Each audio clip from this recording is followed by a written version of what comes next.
Avant de commencer ce tuto, n'hésitez pas à vous abonner, à liker et à commenter, mais aussi à activer la cloche pour recevoir une notification dès la sortie des prochaines vidéos. N'oubliez pas que la chaîne a besoin de vous, alors n'hésitez pas, si vous le pouvez, à nous soutenir en cliquant sur le lien donation dans la description de cette vidéo. Merci à toutes et tous par avance. Bonjour à toutes et tous, on continue notre exploration des nouveautés et autres améliorations apportées dans cette mise à jour de Logic Pro 10.7. Avant d'entrer dans le vif du sujet, sachez que cette mise à jour est totalement gratuite pour celles et ceux qui auront déjà en leur possession une version de Logic Pro 10.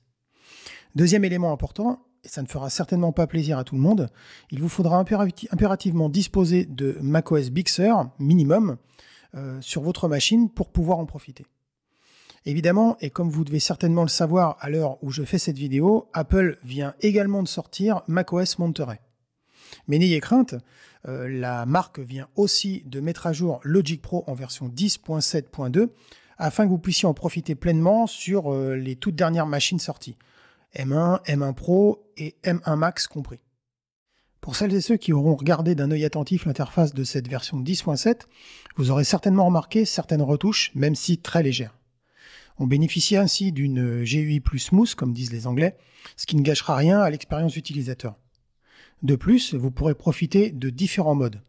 Pour cela, rendez-vous dans les préférences de Logic, dans l'onglet Affichage, et on voit ici que, au niveau de la section Apparence, différents modes sont sélectionnables. Autrement dit, vous avez Clair, qui est le mode par défaut, Sombre, et réglage du système qui correspond en fait à ce que vous avez paramétré dans les préférences de macOS. Une fois n'est pas coutume, Apple a encore chargé la mule avec pas moins de 100 nouveaux presets instruments, 2800 nouvelles boucles et 50 nouveaux drum kits.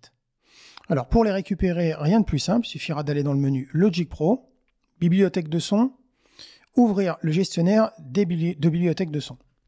Et là, dans la petite fenêtre qui apparaît, il vous suffira de cocher les différentes cases qui s'afficheront dans ce petit cartouche pour pouvoir les installer tout simplement sur votre ordinateur.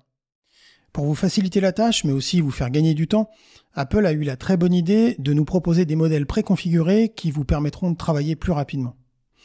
Alors, au-delà du fait de nous faire gagner un temps précieux, n'hésitez pas, en tous les cas, c'est le conseil que je pourrais vous donner, à ouvrir les projets de démo qui se trouvent juste ici, afin de pouvoir y collecter des informations précieuses sur la façon dont le titre en question a été construit et mixé.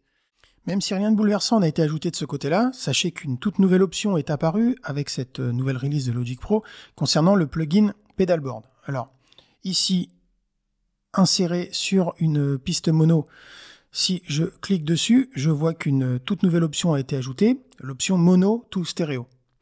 Alors, si je clique dessus pour ouvrir mon plugin et que je déploie ici la partie qui est relative au cheminement du signal, on voit ici que sur mon bouton mixeur, j'ai ici une petite partie cliquable sur laquelle je peux cliquer et qui va me permettre ici d'avoir une sorte de fonction mixeur, une sorte de pédale virtuelle qui vient se rajouter aux autres, à la suite des autres, et qui va me permettre d'avoir la possibilité d'ajuster mon canal droit et mon canal gauche directement sur le pedalboard.